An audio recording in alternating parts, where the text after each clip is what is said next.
example, for fairer electoral law. We say that democracy is not set in stone and needs to be developed further constantly. And therefore, we are really pleased to welcome our guest today, David van Reybrouck. He's a Belgian historian and democracy expert and the author of the book Against Elections, The Case for Democracy. I have the German version here.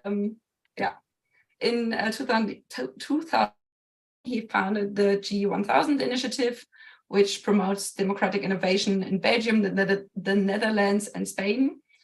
And the initiative wants to make the most credible, efficient, and exclusive democracy in Europe by pushing democratic innovations such as civic lottery and deliberation to become the norm in the formulation of political decisions.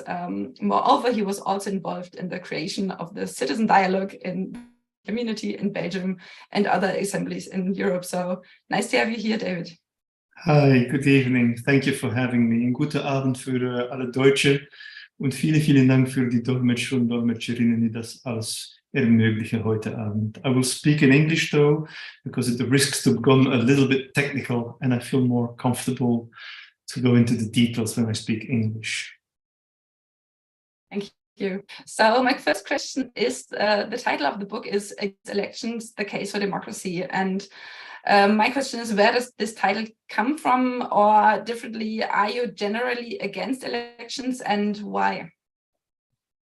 The title comes from my publishing house. And we had 30 different titles when I was writing the book and finishing the book. And I think the last, the almost final one was going to be Fresh Democracy, an awful title in retrospect. And it was just a week before the book went to print that my publisher suggested it should be called Against Elections. But more than a commercial motivation, I am against elections if democracy is reduced to this. However, if you read the book carefully, you will see that after a long critique of elections as a fairly poor tool for democratic decision-making, I come up with a pragmatic and practical suggestion that in the next couple of years and decades, we might have to combine elections with sortition. And with sortition, I mean lottery. It's a technical term. And so the book is an argument for a double form of representation, elections and sortition. I know there is a growing call for doing away with elections altogether. I think it's an interesting proposal, which we should take seriously. But in terms of short-term political changes, I don't see it as a viable option. So for the next 20 years, I think we will be at least combining the two. So, but still, where is your critique on election, or where does your critique on, and do you think where can election be useful? The title Against Election was also a bit of a reference to Against Method by Paul Feyerabend, which is one of the classics of the philosophy of science, and also Against Interpretation by Susan Sontag. I think both titles were strong and appealing titles because they allowed to see, well, they basically did away with something that was seen as absolutely essential, method when it came to scientific investigation, interpretation when it came to history of art. So in that respect, it was valuable to have a slightly provocative title. Although it was mostly in Germany that people found this title dangerous and problematic and perhaps too controversial. That's perhaps why it got a subtitle in German as well and in English. Well, I do believe that elections still have some validity right now, because this is well, first of all, because this is the model that is traditionally has been there for 200 years and is still enjoying a considerable amount of trust by many peoples across the globe. I have written in my historical work, I have written on countries like Congo and Indonesia. I have written on people who have literally died for having the right to vote. And I don't think we should take this lightly. I definitely would not like to see established democracies becoming electoral or sortition-based democracies on an overnight basis. I think that would be foolish to do this overnight. However, I would feel very uncomfortable with established democracies refusing to invest in innovation, research and development, especially in tools and instruments that are highly promising. So that's my position, my in-between position, so to speak. So you have still some points of critique you have on elections, elections are based on partisan concurrence in something. Can you elaborate on this? Sorry, the line was a little bit. The line was a little bit of eruptions. Can you please repeat your question? Can you elaborate on why you think that, or you start your book with some kind of critique on the system of elections because of the partisan concurrence. Can you elaborate a little bit on this so that the audience understand like the basic critique on elections? Yeah. Well, my critique on elections is quite detached from a critique on party politics. I would be very critical of elections even if there were no party politics. So I'm very critical of party politics. I live in a country, I'm speaking to you from Brussels. Belgium is a country with a very strong, what we call particratic tradition. Parties have a lot of power here. Party presidents are among the most powerful people in the country. I'm highly critical of that. But that is not my main reason for being highly critical of elections. Even without the particratic system, I would still be critical of elections. And I think the main reason why I think there is a problem with elections is already clear the moment we start looking at etymology. The meaning of words is often quite interesting. The word elections and elite have the same etymological root. The elite is what you get through an election. In German, we would say the Ausgelesenen, the ones who are literally pulled out of the mass and who are above the mass. If you look at the history of democracy, we come to realize that we've been trying to work with democracy for at least 25 centuries. We've only been doing this through elections for the past 2 centuries. And we have come to believe that if you want to have a democracy, you absolutely need to have elections. It's the conditio sine qua non without which you cannot imagine a democracy. We have become electoral fundamentalists. And we have become so over the past 3/4 or perhaps 3/4 of a century, 100 years. We've become to believe that there is no democracy imaginable without elections. And yet, if you look at ancient Athens, where democracy, which is supposed to be the cradle of democracy, it's debatable. I think there's democratic traditions well beyond and well before Athens. It is not strictly a European invention. It's an invention. I've spent a lot of work in Africa, Central Africa, and in Southeast Asia. In both regions of the world, you can see proto-democratic institutions that are completely unrelated to what's happening in Greece. But what you see in ancient Athens is that among the 7,000 public functions in Athens, only 100 were elected. 6,900 were drafted by lot. Interestingly, the 100 that were elected were the treasurers and the generals of the army. This is funny for us, because for us, these would be the last people we would vote for. We do not elect our generals in the German army or the Belgian army or the American army. And we do not elect the president of the federal bank or the German bank or the European bank. But back then, it was seen as these functions. Somebody is having his microphone on, and I think it's Thomas Shallow, because that's the name that is highlighting here.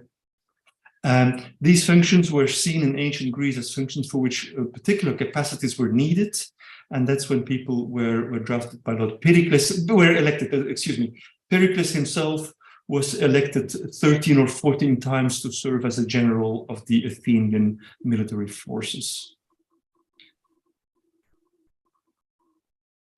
Thank you.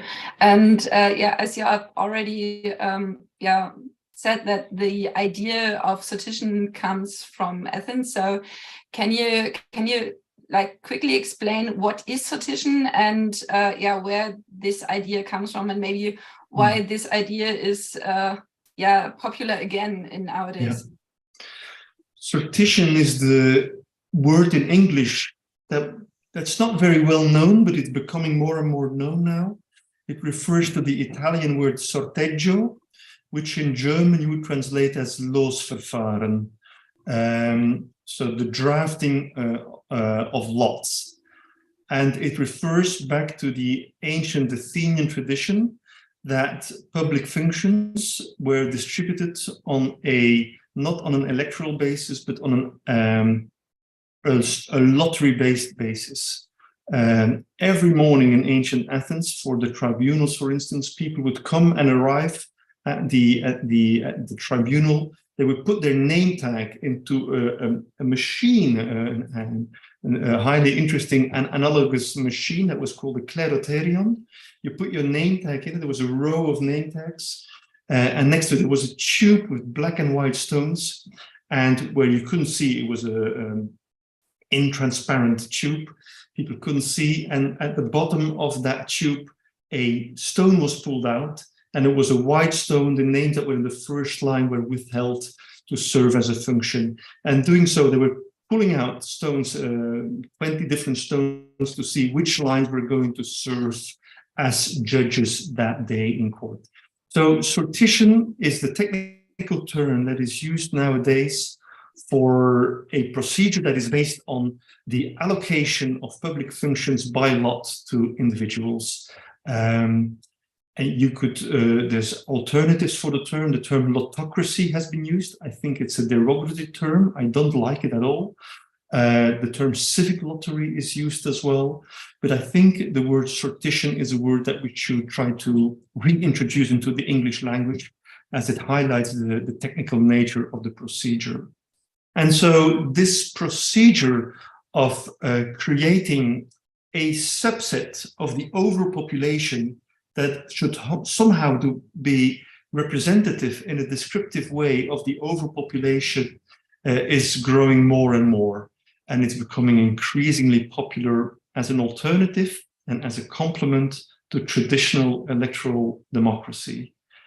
What we see, mostly thanks to the work done by the OECD in previous years, the OECD has been documenting a really impressive database of citizens' assemblies drafted by lot, sortition-based citizens' assemblies over the past decades.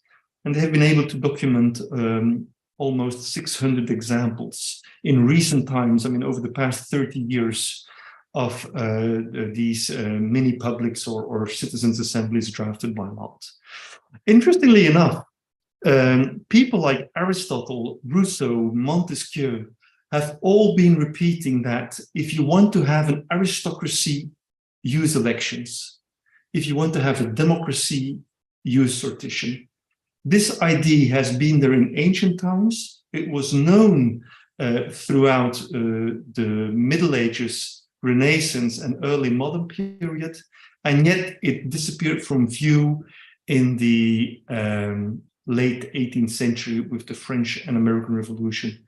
This is the moment when the knowledge and insights of Montesquieu and Rousseau were forgotten because of the size of the new countries and the need for consent.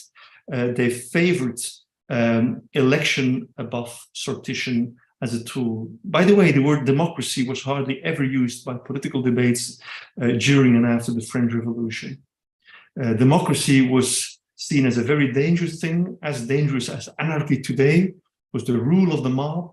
And so the idea was, well, in my school, actually, on the Flemish countryside, I was always told that, you know, you had aristocracy and then democracy. And thanks to the French Revolution, that was the the turning stone between the two regimes, and democracy was possible after the French Revolution thanks to elections. But if you look at it in detail, it was the end of one type of aristocracy, namely hereditary aristocracy, to make a new aristocracy possible, an electoral aristocracy. People like Jefferson in America spoke about, well, there is an aristocracy in society. We call it the natural aristocracy. So not people with castles in Europe, not people with hunting grounds and hunting rights and long names and a lot of particles, but there's a natural aristocracy. And we need a procedure to give power to the natural aristocracy, and that procedure will be called elections. It's only in the early 19th century that this form of electoral aristocracy was given a new name. And we have an incredible quote from the early 19th century where they say, like, well, what we called electoral aristocracy, let us call it representative democracy. And then Tocqueville, the French aristocrat, traveled to America in the 1820s, 30s, and came back and published his famous book on democracy in America, De la démocratie en Amérique. And ever since then, the model, the electoral model, has been known as the democratic model. Sorry for a very long answer, but I had the impression I had to give a little bit of that historical background information. No, I think it's very important that you give us this historical background. So thanks a lot. Yeah, in your book, you diagnose that democracy worldwide is suffering what you call the democratic fatigue. It's because of, for example, less or lower voter turnout and party membership, or the amount of party members growing, and how would you manifest this in it, or how does this manifest itself in the political context? And do you think that sortition could be kind of a solution for this democratic fatigue syndrome? Yeah, I coined the phrase in my book, the democratic fatigue syndrome, because I mean, as a Belgian, I witnessed Belgium is a very early patient of that medical condition. You might remember that in 2010, 2011, we beat the world record of being a country without a government for more than a year and a half, 541 days without a government. People thought, both in Belgium and abroad, like, you're funny, your country is way too complex. This is a typical Belgian condition. And quite soon, I started to wonder whether there was perhaps something more than just a Belgian question. And my idea was, this is not a crisis of Belgium, this is a crisis of democracy. And democratic fatigue syndrome was a term I coined that allowed me to group together a number of symptoms, vague symptoms, but very real symptoms. Symptoms like lower voter turnout, less and less people being member of political parties, more and more time, more and more difficulties to form a government, long coalition talks, growing distrust from citizens to politicians, from politicians to citizens, and among politicians themselves, an absolute proliferation of distrust across the board in established democracies, a culture of immediate and instant feedback made possible through social media, a diminishment of the electoral mandate. Normally, you were elected for 4 or 5 years and you had power. You were thrusted forward where you were elected by the mandate given to you by the voters. Surprisingly, you see that the voter mandate has been, the power of the elections has been reduced. In Belgium, literally, we saw that the weight of the next election was more important than the weight of the previous election. So the non-existent election was conditioning to a very high degree the political stalemate in the country. So all these symptoms together led me to believe that what we see here is a syndrome. A syndrome literally means many things running together. And I think I tried to understand the pathology to continue the medical metaphor behind the syndrome. And the pathology there was the idea of, well, we are suffering from a particular condition. We have become perhaps too much focused on election. We have been reducing democracy to elections. We have become electoral fundamentalist. And what would happen if we could take a step back and think about democracy in an innovative way, which is perhaps also a very traditional way, as it was the way of doing democracy for so many centuries, not only in Athens, but also in Florence and Venice and many parts in Spain, southern Germany. So my idea was, let's go back to one of these original tools of public decision-making. Because to come back to the notion of representative democracy, what we've been doing in the 19th and the 20th century is a form of quantitative democratization, but not necessarily qualitative democratization. Over 2 centuries, we have seen attempts to give more and more people the right to vote, labor class people, blue-collar people, women, migrants, more and more countries across the globe, younger people, etc. So we have been giving more and more people the chance to vote, even the chance to run for office. But despite all these efforts, the democratic thirst is still there. This is the ironic situation in which we find ourselves today. Never before have so many people had the right to vote, and never before have so many people in democracies felt dissatisfied with this limited amount of power.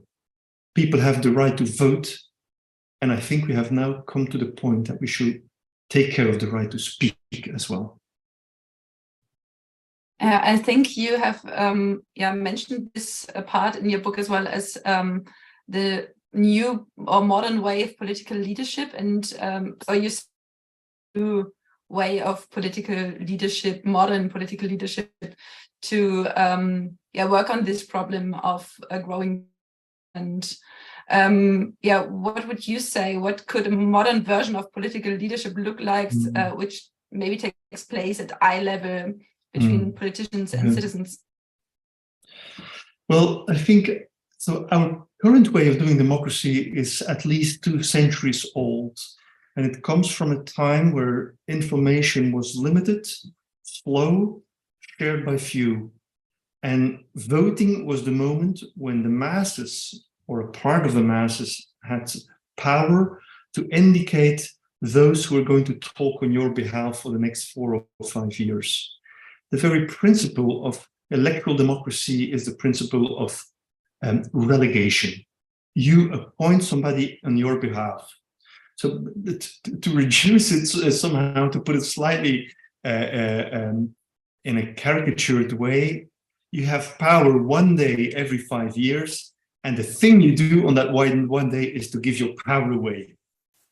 In a country or in a society where people have limited means of education and information and communication, this is defendable.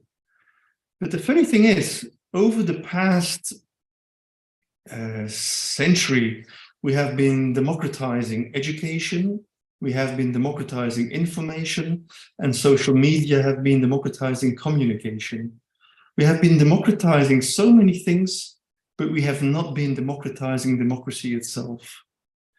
Innovation has been the key word in business, in science, in the arts, in sports. I mean, it's been the buzzword in so many realms of society, but there's been very little innovation in democracy itself. The only form of innovation we've been having is expanding the right to vote. But a fundamental rethinking of what we can do with people has not been made. And my belief in this dual form of representation, election and sortition, you could use the metaphor of like, how do you taste your soup when you're cooking? You have a spoon and you have a fork.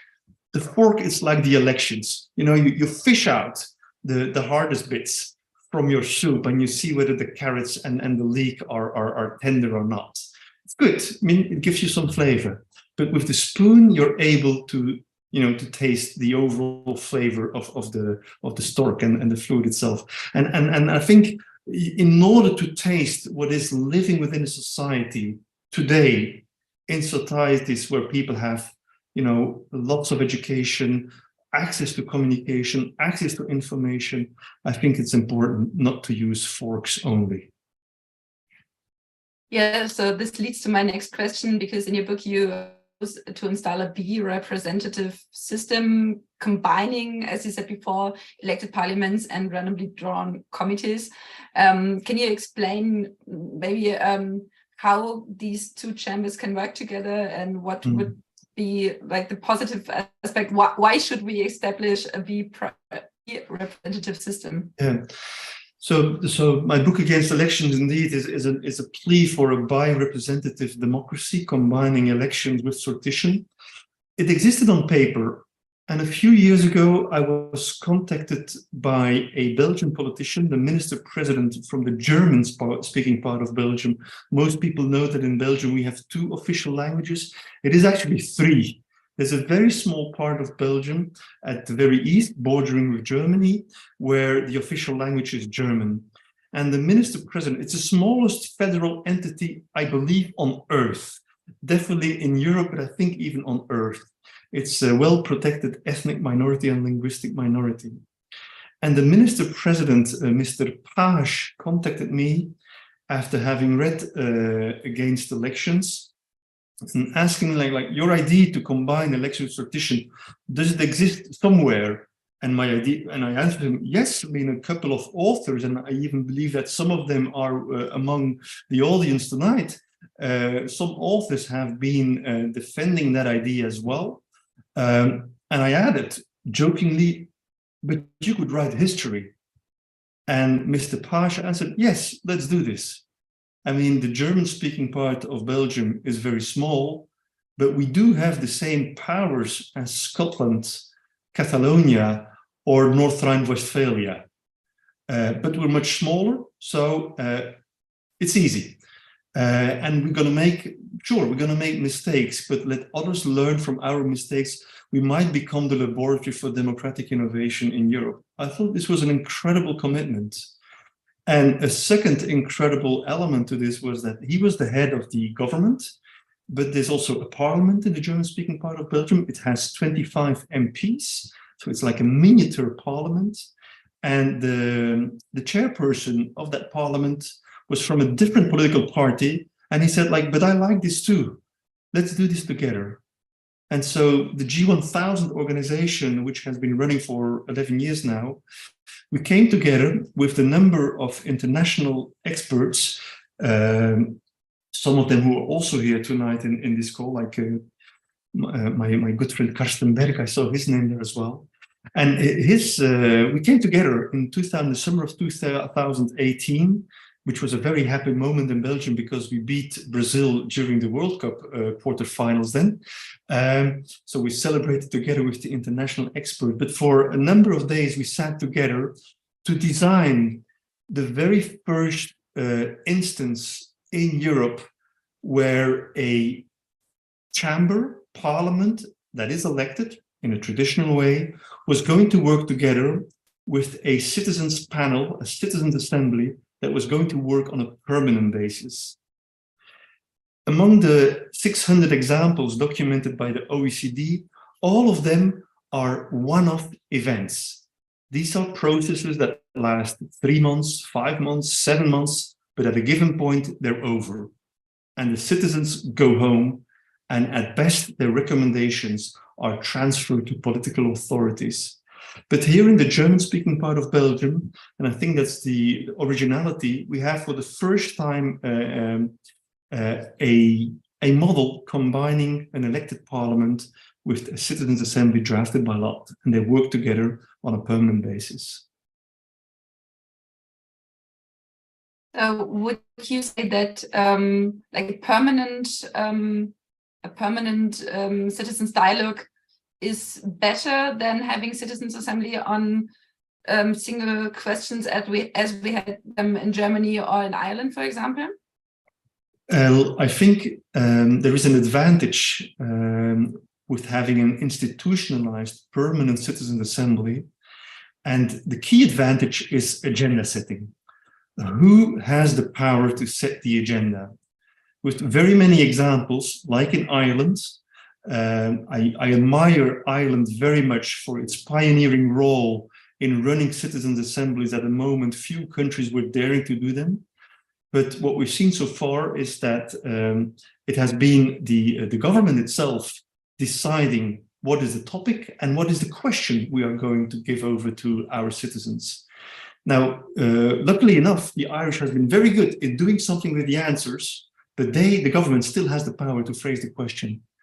And what's been really interesting in the German-speaking part of Belgium, and it has been copied now in Paris and now in Brussels as well, but in Brussels for climate, it's the first permanent climate assembly in the world, is that the agenda-setting power is given to citizens themselves. And I don't know in how much technical detail we want to go tonight, Ina, but perhaps I can say in a few phrases how the German-speaking model works. It's a combination of two levels of lottery. You have the long lottery and the short lottery. The long lottery is the permanent citizens council. In German, it's called the Bürgerrat, the Citizens Council. It's 25 people, and they are there for 18 months, for a year and a half. And they are drafted by lot among former participants of the short lotteries. And the short lotteries are between 25 and 50 people who come together between 3 to 5 months, 1 weekend per month, to talk on a particular topic. The long lottery has the agenda setting power. They phrase at the beginning of September, they say which topics will be dealt with during the short lotteries. The technical term is the Bürgerversammlungen, the citizens' assemblies. These are the short lotteries. So the long lottery, the Citizens' Council, the Bürgerrat, has the power to say, like, this is a topic that other people will deal with. And once they are ready, we are going to take them to Parliament and nag politicians for a year on the recommendation that have been formulated by our fellow citizens. And so what is a real advantage in the German-speaking model of Belgium is that citizens not only can ask the question, but they can continue to nag politicians like, well, you've promised to take this into account. And so the bill that was unanimously voted by the German-speaking parliament even stipulates what is going to happen with the recommendations once the citizens' assembly is over. Over the past 20 years, we have become very good at designing citizens' assemblies. You know, how to draft people by lot, how to invite experts, how to run these weekends. I think we know how to do this. It's like an artificial muscle which we have been designed, but we have forgotten the tendons that connect it to the state. And that's the phase before and the phase after.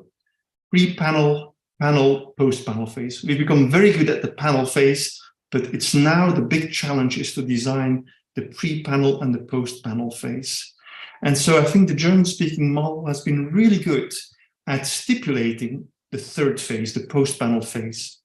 And the bill that was unanimously voted says, like, well, there has to be several moments of contact at the end of the panel, a couple of months later with the relevant parliamentary commission, with the competent minister within the government, and 1 year later, government has to come back and say what has been done with the recommendations and even motivate in written form when they have taken a different course of action.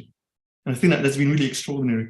And the first topic that was put on the agenda, this was 5 months before the pandemic, 5 months before COVID, was care for the elderly. Care for the elderly in homes for the elderly. 5 months before Corona, a citizens' council decided that this was going to be a crucial topic. And 13 recommendations came out of this process, and 9 of them have been implemented in the German-speaking policy. Thank you. So let's go to another point, because with an eye on the clock, I have 2, and then I will open the floor for the question of the audience. The first one is, Like one of the main, or one of the promises of democracy is that whoever wants to take part in politics can take part. And however, even if we have the citizens' assemblies on a regular basis, the people who take place in these citizens' assemblies are drawn by lot. So how would you deal with those who want to actively participate in politics, if we focus on the sortition part, and maybe connected with this question, what we know from the citizens' assemblies we had, like in Germany, for example, is that deliberation have a huge effect on how people build up and develop their opinions, and it has a huge, like, democratic school, like it's like a democratic school for the participants. But how can we? But the critics say, and we notice, is that it as well, the effect of this kind of deliberation stays in the bubble of the citizens' assembly. So how can we, bring this effect to more people? How can we hire the outreach of the citizens' assemblies? You know, it's an absolutely crucial question, and in technical terms, it's called the link between the mini public and the maxi public.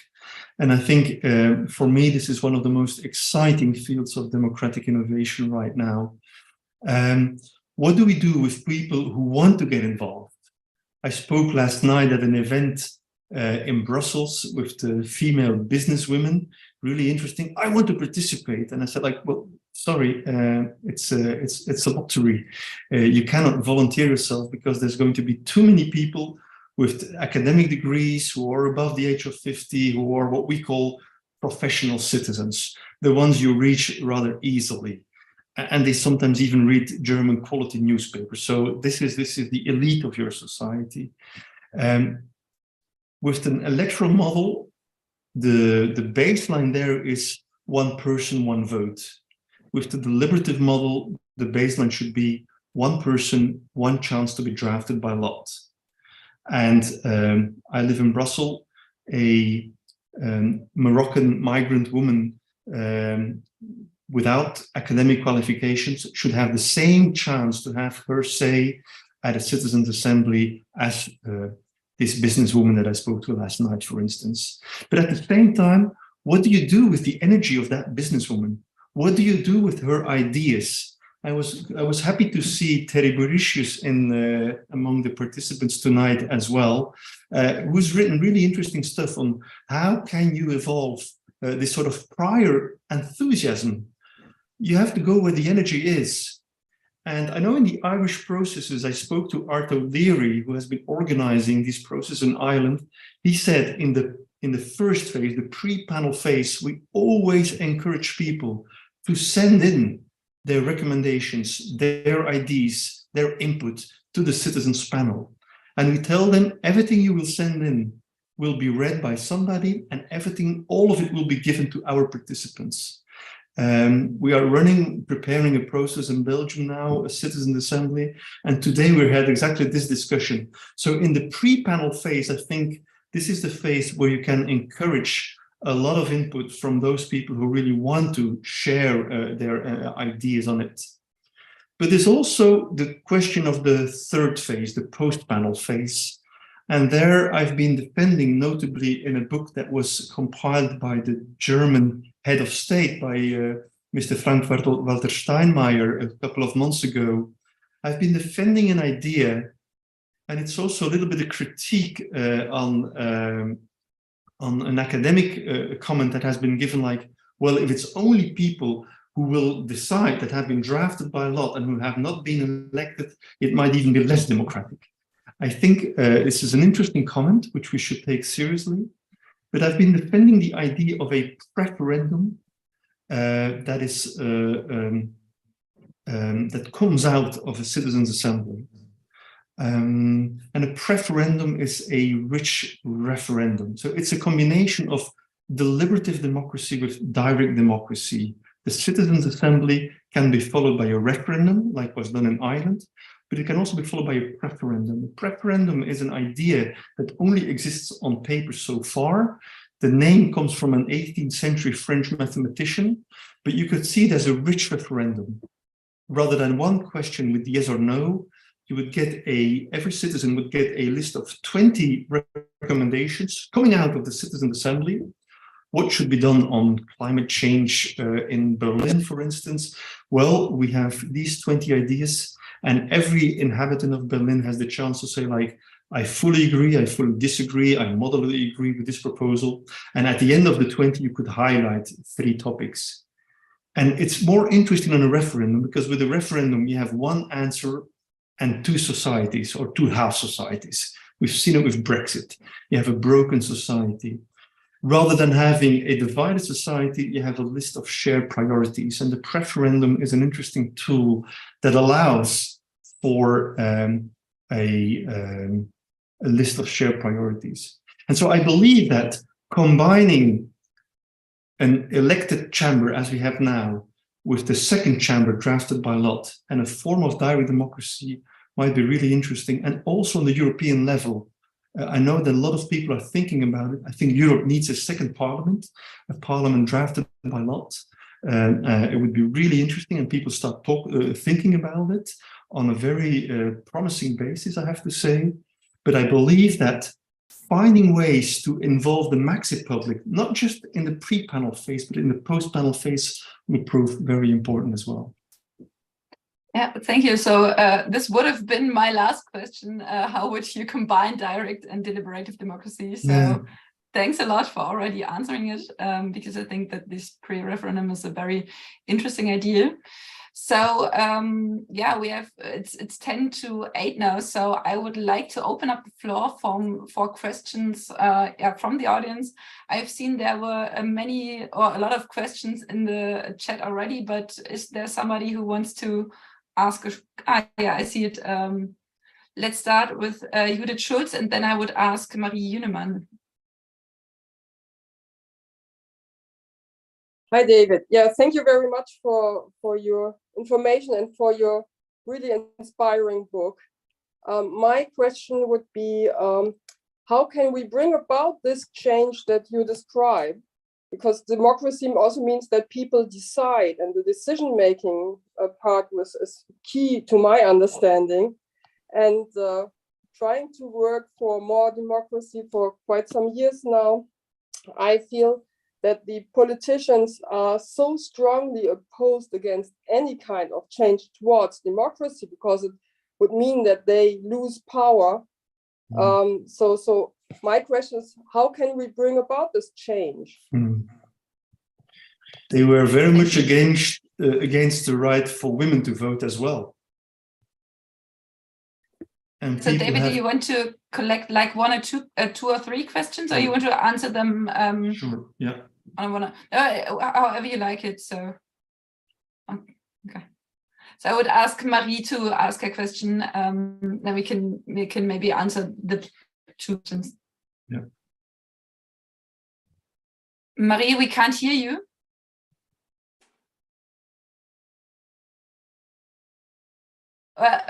For my translation. Okay. Maybe you can send your question to the chat, and then I will ask Tom to ask his question. Hello, can you hear me? Yeah, not so good. Yeah. Can you hear me? Yeah. You know, basically, it's very good to have some theory. You need people who think about those things. But my feeling is how the most important thing is to know the will of the majority of people, and we have the technological means to do that. So why don't we just start an instrument offering people something, neglect what the power and democracy is now, and just offer something like you start a new product. You just put it on the market, people buy it or they leave it. And once you get many people buying that, that new product, you've got power. And then you've got the power to shape. And then you can include more and more stuff. But it will go on like that. I don't know much about this democracy. But my feeling is too much theory will get us nowhere in time, and we don't have so much time.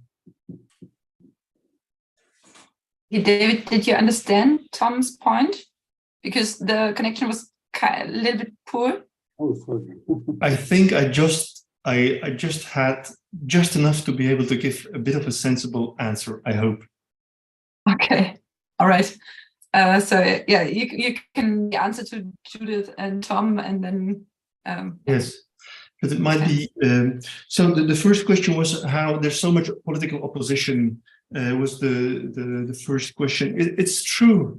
I mean, I still see it in my work in Belgium as well. Although Belgium has been playing a fairly pioneering role in a number of respects, we're not there yet. The opposition is still strong. And I said, and I didn't, without any irony, the opposition against the women's right to vote was very, very strong as well. And it has taken decades to convince people. And all of a sudden, it became the most normal thing imaginable. But it has taken, so campaigning is an important one. In Ireland, I think they were quite wise to mix in a first example of a citizen assembly. They mixed 33 politicians with 66 citizens drafted by lot. So a lot of politicians. There was a power imbalance. It was not ideal for the deliberation, but it did help to make people feel comfortable with this new tool. And in terms of political buy-in, it really helped. It really secured some access. And so there is a lot of, I mean, if I just spoke about distrust between citizens and politicians, there's a lot of distrust. I mean, the politicians structurally have a lower esteem of everyday citizens than they have of their own class, and so it's a life-changing experience for citizens who participate, but also for politicians. All of a sudden, a citizen is not some irrational being shouting something on social media. It is actually somebody you can have a fairly coherent discussion with. So I think that, I mean, inviting them in an early stage might be important, or making sure that these processes don't happen in parallel. My guess is it's going to take another, I don't know, 10, 20, 30 years before we finally get this institutionalized on a substantial number of levels, which is foreseeable. At the same time, where citizens' assemblies could really help is climate change, and we don't have 20 or 30 years for that anymore. So that is a tragedy. And then, Tom, if I hope I understood sufficiently of what you said, the connection wasn't particularly stable, but you referred to the will of the majority of people, and why don't we develop new tools? And did you mean online tools, technological tools, where people could come? Okay, I think I just got enough. I think that democracy is more than the will of the majority of the people. It always with respect of the minorities as well. And to understand the perspectives of minorities and see the many-sidedness, you might want to do more than just an online voting tool. Luckily, what is the definition of online is changing. Tonight is already the best case. 5 years ago, we wouldn't have this wonderful Zoom talk with instant translation, and sometimes you have it in multiple languages. So this is online, but it's very different from online in 2010. The Global Assembly took place a couple of years ago with people, 100 participants from all over the world, talking in different languages with live interpretation. Absolutely impressive. But I do believe in the power. I do prefer in-person meetings over Zoom calls. And so for deliberative processes, if they can come together physically in person, they allow you to have more time, more insights, more exchange of arguments, more empathy, and therefore perhaps better recommendations. So now I will ask Michele and Marcel to ask their questions, and after that I would like to hand over to Thorsten. But yeah, please ask a question, David, you can answer to them, and then I will hand over to Thorsten to ask maybe 2 or 3 questions from the chat. Thanks. So Michele. Yes, thanks, vielen Dank, Ina, for the opportunity. Thank you, David, really for this very powerful synthesis of your thinking and proposition about what we need to rejuvenate democracy, and probably also accomplish this concept in a way. So two little questions, maybe are not little. You said sortition was something that the great thinkers of the past, political thinkers, say if you want democracy, you need sortition. And I think this is, of course, one of the source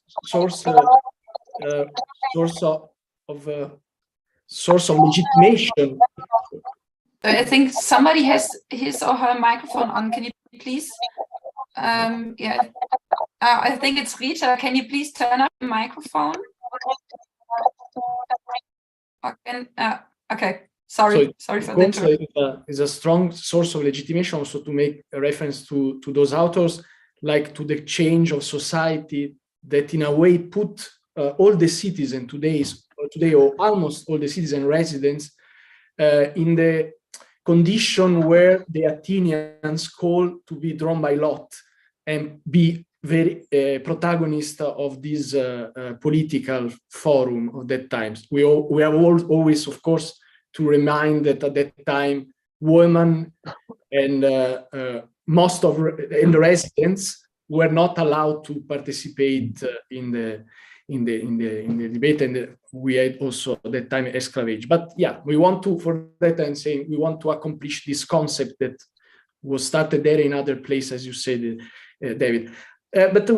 Well, in Italy, let's take Italy. I'm coming from, I raised up in Italy. If you start to talk about this citizen answering sortition, people now start to think about, but for a long time, I remember when I started to talk about these things, I was studying at the university in trade unions for representative, so for the syndicates in university, and they were taking me as a mad. Why do you want to have sortition? Then also a random guy that doesn't have interest in university have then to represent you in the institution. Why that?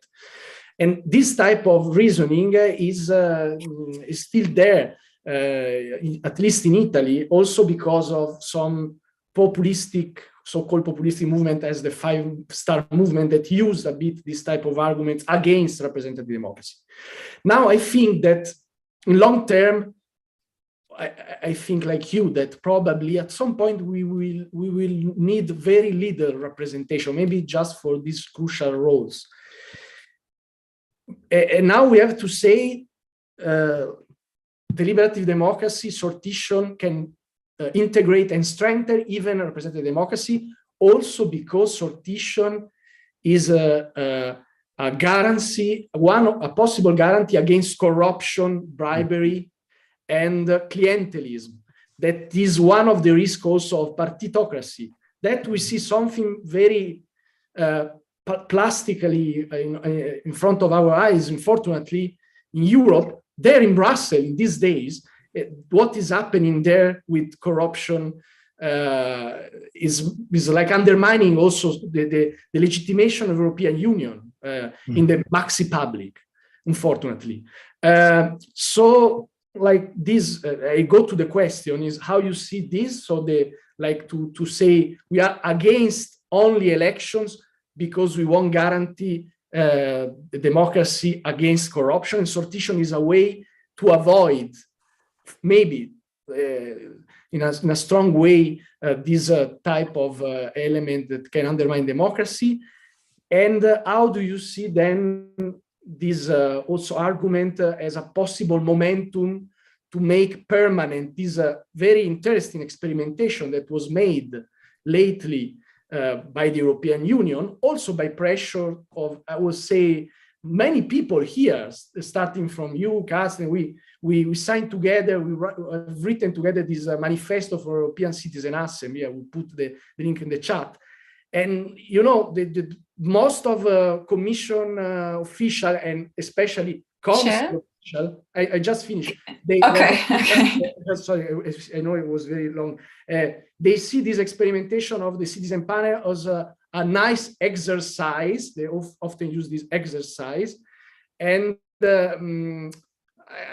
so my question is if we can maybe, because of this fact of corruption, say to them is more than an exercise, is what you need to save Europe and save even the Parliament of Europe.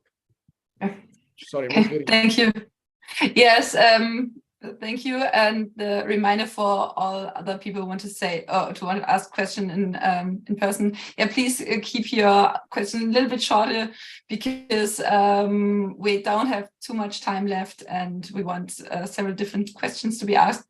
So, if it's fine with you, David, I would ask Marcel and Christian. So, like 2 more questions, and then you can answer them. So, Marcel. Oh, poor David. After this long question, he has now to think about 3 questions. Then I try to put it short. It's back when you when the system was introduced to Eastern Belgium, there was a lot of coverage, or not a lot, but it's at least still some kind of coverage, also in German newspapers, and I was always wondering how it came out to be, how the state of things is now with the project, because I couldn't find anything. To be honest, I have already been to Eupen even twice, but only for a weekend trip, so I wasn't able to speak to anybody there. But yeah, I wondered how this thing came out. Okay. Thank you. I take one more question. Christian. Yeah. And is it okay for you, David? One more question? Okay, so Christian, please. Yeah, thank you for this interesting conversation. I have a very specific question. I've read your book when it was published a couple of years ago, and I find the idea of citizen assemblies really fascinating, but I have one problem. Usually the questions in modern democracies are so complex that you need somehow a mechanism to get information into the citizen assembly. And the normal way to do it is via experts. And we all know that, well, you know, most of the experts, they are reliable, but some experts, they have their own agenda.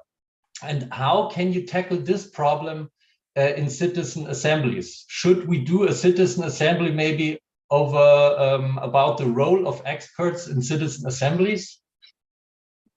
Thank you for these questions. I will answer them rapidly because I understand, Ina, there's questions from the chat as well that we're going to deal with. As to Michele's question, Michele Fiorilo's question, indeed, what is happening in Europe now is absolutely tragic. It's tragic for the European Union, and it's indeed. I like the argument you suggested that the conference on the future of Europe, which was perhaps seen as a nice to have, which was quite warmly received by Ursula von der Leyen, what we see now only increases the importance to include citizens on a more structural basis in the European Union. If you see what is happening at the top of the European Parliament, I'm personally absolutely scandalized with what is happening, and I quite agree, because I do agree with you. Citizens' assemblies help to fight against corruption, absolutely. For Qatar, it would be much harder to manipulate a citizen assembly, which it's changing composition, which it's anonymous participants sometimes, with its people who are only there part of the time, than it is to unduly influence the European Parliament, where you have people who are sitting there for 6 years. So absolutely. So it's a guarantee against corruption, but it is also a guarantee against frustration. And this is something that we shouldn't forget. Citizens' assemblies are one of the few democratic tools that make people happy. The participants in particular, politicians at the end, sometimes. But let us try to imagine, I mean, we're talking about what is happening this week at the European level, but let us not forget what happened in Germany last week, a failed coup d'etat, which was perhaps led by a rather curious figure, but yet who that got a lot of endorsement by senior figures from German society. Let us try to imagine that these people who were motivated to undertake a coup in perhaps one of the most solid democracies worldwide today, let us imagine that these people would have had a chance to participate in a citizens' assembly. Let us imagine that they had the chance to be consulted in a referendum or a preferendum, a substantial preferendum. Would they have felt inclined to distrust German society so deeply that they would even be willing to risk its very foundations? That, to me, is a crucial question. Now, Marcel, how is the Belgian model doing right now? I'm happy to say very well. It's been running. It lost a bit of momentum. It just started just before COVID, but it's been running ever since. There's a lot of lessons to be learned. There was an evaluation a couple of months ago. Should people have more time, less time? Should we do more citizen assemblies or less? And everything can be followed on the online website, which is in German and partly in English, I believe, from the burgerraad.be, if I'm not mistaken. So you can follow all the processes. One of the conclusions was that 18 months for the long lottery. Let us keep people for the duration of an entire citizens' assembly, and so that they can go through the entire process. So there, I think it's great. We created a model, but we didn't cast it in stone. Let the users refine it and improve it. And then thirdly, some of the questions are so complex, you need experts, but how do you avoid that experts are going to be unreliable or manipulating? I think an interesting insight here is that you can divide your experts in two groups, your technical experts and your advocates. Technical experts would typically be university professors who give you objective background information on a given topic. But it might as well be interesting to invite advocates, people who are stakeholders, who have a vested interest in a particular outcome of a process. It's quite fine to have them on board. Imagine you do a program on, let's say, party financing. You can invite international experts on how party financing happens in Europe, but you can also invite the president of a political party. Please tell us how your party sees this way. And combining objective with subjective input might be very valuable. We always have to remember what Helene Landemore so beautifully said: the experts are on tap, they're not on top. So they're a resource, they have a word to say, but it's not the final say. Thank you. So I would like to ask Carsten to give us some questions from the chat, please, like 2 or 3 as well. Yes, maybe first, Marie Ginemann couldn't talk to us. A question is to David van Reybrouck. I have no influence on who represents me by lot. For example, young women like me are not a homogeneous group. Why should the lot then have greater legitimacy than my vote, in which I express my political will? Shall we take a couple of them, Thorsten? Okay, another one, beginning with the first that was in the chat. Reinhard Huss is asking, is David critical of elections or our actual process of elections? I noticed that there is more democratic choice when you visit your doctor than when you elect your political representative. Each time when there is a new fact or situation, the doctor will ask the patient for his opinion and consent. This does not happen in politics. And Erwin Meyer has 2 questions from Austria. Are you skeptical on direct democracy, and why? Even on people, if people initiated referenda and citizens' assemblies at the end, some proposals, initiatives are voted on the topic, so direct democracy. Only recommendations with majority support make it on the final list. So why direct democracy in the citizens' assembly process and not outside? And the second question, all the important questions on the sortition and citizens' assembly come about how to deal with this outcome, the recommendations. Do you support consultative, non-binding sortition processes, or should sortition processes and persons chosen by lot directly decide on laws? Finally, ancient Greek combined sortition, direct democracy, referenda on the agora, and elections. Why do not do this in the present times? Yeah, okay. Thank you. These are all wonderful questions. Thank you ever so much. If I have no influence on who represents me, why should this process enjoy more legitimacy than the current model? I think that question would be more important if we would be pleading for a model exclusively based on sortition. In a combination of models, there is still your chance to pick your representative. That's a practical answer. But in a citizen assembly, your sample that is eventually going to participate should be broadly representative of the overall society. Does that mean that every category, every identity, every pigeonhole will be represented? And will that person speak on your behalf? That's very much the question. And I don't think it's even desirable that a gay person between 35 and 45 sits there to represent the interests of a gay person between 35 and 45. That you're not there, your participants in your citizen assembly are not there to represent outside interest. They are there to be part of a process, to learn, to listen, and to recommend.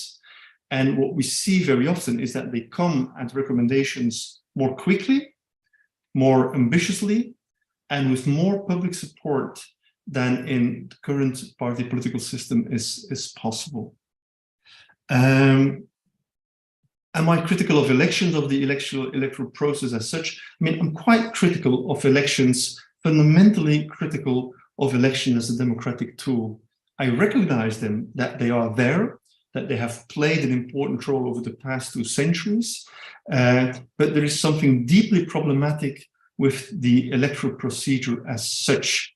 And it sounds as if you have a really great doctor. And then thirdly, the questions from the Austrian participant on direct democracy. I think I've already been dealing with that question slightly when I was making a plea for combining perhaps the 3 forms of democracy we have now: representative democracy, deliberative democracy, and direct democracy. Each of these 3 models has its own favorite tools. Representative democracy, its elections; deliberative democracy, deliberative democracy, the citizen assembly; and direct democracy, the referendum or the preferendum. And I can't see democracy evolving in a combination of these 3. The Irish example, the Irish work done on, for example, same-sex marriage or abortion, was an interesting combination of a government putting something on the agenda, a citizen assembly formulating recommendation, and a referendum validating this outcome. This was a combination of electoral democracy, deliberative democracy, and direct democracy. What you suggest here or what I'm suggesting is first your citizen assembly and then your referendum or preferendum. It might even be possible to change the order. We're in the early stages of combining these different tools, and I would be interested to learn more on the different sort of sequences you could develop. And then the final question by the same person on how binding should these recommendations be. I'm quite in favor of making these recommendations as I have the French word in my mind, which is contraignant, as strong as possible. According to the Belgian constitution, however, recommendations coming out of a citizen assembly cannot be binding yet. We have Article 33 in the Belgian constitution that says that all the powers come from the nation, and the nation is the parliament. It's been there for 200 years to avoid that the king was going to set the agenda. And now that article is still there. And rather than preventing the king from doing politics, it prevents the citizens' assembly of having a more final say. So in my country, recommendations cannot be binding. They always have to go through parliament. However, I'm quite in favor of raising the stakes. I'm in admiration of the work that Marcin Gerwin has been doing in Poland, for instance, where when a citizens' assembly has 80% consent on a particular topic, that it immediately takes the shape of a bill proposal, a draft bill, and it's a draft bill that has to be voted in Parliament. So it's really stepping up and making the recommendation already slightly more binding. Thank you. So once again, I would like to ask Thorsten to bring in 2 or 3 more questions from the chat. You can also maybe keep it short so we have enough time to answer the questions. Yes, there was a question from Patrick Chalmers. We face multiple political crises globally, truly existential even, not least in the intense polarization in rich electoral democracies such as the US and my native UK. How hopeful are you that sortition-led solutions can cut through the toxicity generated by conventional media, by social media, and the rocket-powered lies spread by the likes of Cambridge Analytica? Which hard-nosed series of change are you championing? Okay, thank you. And there's a question from Achim Wölfe from Cologne. 2 questions. We can learn a lot from history and looking at the past is always worthwhile, but where exactly is the argument for random selection and against elections? If we look to Athens or other ancient systems where the lot was used, I only see that democracy was possible in another way, but not that it was necessarily better otherwise. Second question, I think sortition as a complement to direct and representative democracy is a great asset. But is the prospective abolition of elections really desirable? In elections, I get to have a say at least every few years. The lot may never fall to me. Where is my influence as a citizen? The question is also aimed at political legitimacy. Okay, let me deal first with this final set of questions from the person of Cologne. You're not getting less power, you're getting more power. Apart from the right to vote, you have a chance to be drafted by lot and to share your opinion and be part of a deliberative process. So I don't think over the past hour and a half, I've been defending the abolition of elections at any particular moment. And I don't think this is the argument I've been trying to make. My argument has been there is a crisis of electoral democracy, and we might help that crisis. We might try to heal broken democracies by bringing in citizen assemblies as a complement rather than a replacement of current models. And then I think my next line already goes directly to the question from Patrick Chalmers that was asked.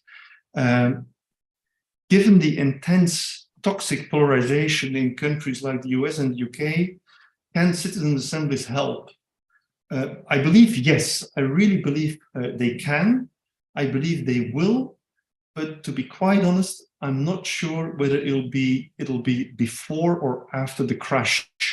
I'm deeply concerned that those 2 countries, the country that historically is at the base of parliamentarism, the UK, and the country that has been so important after World War II in terms of spreading democracy, are now so weakened by a refusal to update their democratic procedures. And it worries me, it really worries me to see that these countries who need citizens' assemblies more than anyone else are so slow and so reluctant in introducing them. It's countries like Denmark, Ireland, Belgium, Germany. These are the countries who are pioneering these citizens' assemblies, but yet these are fairly solid democracies. It's not too late yet. And so I hope in the US, I was at a conference in July organized by the Hannah Arendt Center in upstate New York. This was the first workshop, a summer university and a summer school for American politicians, American civil servants, and American activists on citizens' assemblies. For many people, I thought it was, I was one of the participants there, one of the lecturers within that program. It was almost shocking to see how desperate they were about the state of their country and how new all this was to them. American academics have played such an important role over the past 30 years in inventing and improving deliberative democracy. But so many American politicians and decision makers are completely unaware of the existence of this model. Okay, thank you. So I would like to ask the last two questions from the audience, and I would like to ask Susanna if she couldn't ask her questions, to have one more female voice, and then I would like to ask Jörg Witzel to have the last question. I'm very sorry that there's no more time to hear all of your questions, and here's again the I would again ask you to come to the point, 3 to 4 sentences. Thank you. So Susanna, please. Thank you, Ina, and most of all, thank you for the brilliant presentation. I would like, as I work on tools and toolkits for democracy beyond borders, I'm wondering how much scalable this model is. So do you imagine, or can you imagine, a panel of citizens also supporting decisions in the International Organization for Migrations, or the UN Conference on Climate Change, or UNESCO? Because I think these organizations are inherently undemocratic, and we have to invent something, because most of the global issues are actually more relevant than national ones, and we should somehow democratize the international space. Thank you. Thank you. And Jörg, please. Hello. I had a discussion with friends just 3 days ago about sortition. And there was one question I couldn't answer. What about people which don't want to participate in the sortition? So if you, let's say, you have family, or you have you don't feel confident enough to participate, that would be not representative when such people are not part of. Is it how would you handle this? Yeah, okay. I will again answer the questions in reverse order. What do you do with people who do not want to participate? Is a discussion comparable to should people have the right to vote or the obligation to vote? I live in one of the few countries where we have to vote. And if we don't vote, we get a fine. But we don't get it anymore. But technically, it's a trespassing. You have to vote in my country. In terms of sortition, I quite like the idea that it is not compulsory. You don't have to participate. Because if you want to run a serious process, you're asking a major commitment, 1, 2, 3 weekends, at least 4 days, says the OECD. This is no minor ask. And so it's very hard to force people to do this. Most of the time, this even happens during weekends. So this is not easy.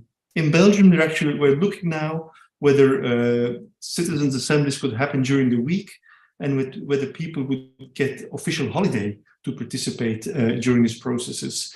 But so far, it's mostly happening during weekends, so that is a big ask. You cannot force people to do so. But if people do not feel confident, there I think serious efforts are needed to make sure and convince that people have something to say. There is often, a lot of people suffer from an imposter syndrome. I am not worthy, I am not smart enough, I cannot do this. And what we see when these things happen on a more frequent basis, then you come to hear that actually it's not all that hard. It's quite exciting, it's fun. We see it in the German-speaking part of Belgium that people, former participants, talk enthusiastically about their experience, and news is spreading that it's you don't have to own a PhD in political science to be able to participate, and building that trust is a crucial one. Another thing that might help is basically paying your participants properly. We pay substantial salaries to our elected politicians. I think we should pay substantial salaries to our participants, our politicians that are drafted by lot as well. Unfortunately, in most of the processes, remuneration is very limited. We're talking about a couple of €100, but for some people, even that makes a difference. The Sortition Foundation in the UK, who is doing a lot of sortition processes, even puts it on the envelope. You can make £400 over 4 days. And sometimes it helped. It helped people participate. And then finally, the question from a woman called Susanna on, is this scalable? Yes, I believe so. It's eminently scalable. The model of German-speaking Belgium was designed for 80,000 people, a very minor community, and has now been copied by the city of Paris, which is 2.2 million people. The capital of the fifth economy of the world says, like, let's do this. Democracy was designed in small-scale societies, but a country like India that has more than 1 billion inhabitants has become the largest democracy on earth. So I do believe that these processes are scalable. I've been really fascinated by the Global Assembly, this really highly original first instance of a world community talking to each other as a global community. My dream would be that every year in September, when the United Nations General Assembly takes place in New York, there would be United Citizens General Assembly taking place at the same time on a number of key topics. Because today, world affairs are being dealt with through national affairs. We don't have a global government. If you would compare the world to a country, we only have mayors. We don't have a national government. And these mayors may be all good and well, but they always defend their local interests as well. I'm sure that the Swiss people and the Irish people and the Guatemalan people who go to United Nations General Assembly all care greatly about the globe, but they also care on how they will get back home and represent what they have decided. Countries think like countries. At a time we are facing global challenges. And I do believe we need global citizens' assemblies to allow the world to think as a world. Totally agree. Yeah, thank you, David, for this. I think this is like the perfect statement for the end of this event. Unfortunately, we have come to an end. It's almost 8:30. So thanks a lot for all of your questions. Participation. Unfortunately, we couldn't answer all of your questions because there was a whole lot of questions, but I hope you still had a good time. And yeah, I would like to say thank you to David van Reybrouck. I really had a good time. I hope you all had a good time. I hope you, David, had a good time. Thanks a lot for answering all of our questions. And please, can we save the chat? I think there's been a lot of interesting input in the chat. Let us save the chat. I think this is valuable information. Yeah, I was about to ask Ansem as my colleague later to save it for us, but maybe he can do it now, and we can send it to you, David, because I've seen, I had like one eye of the chat, and I've seen there was many like links and stuff posted, which I would like to to read. So yeah, thanks a lot for today.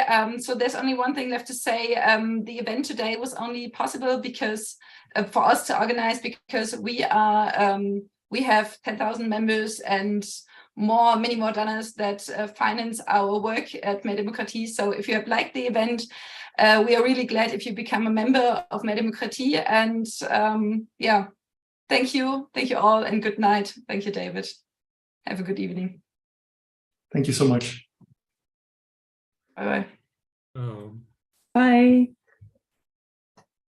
Thank you.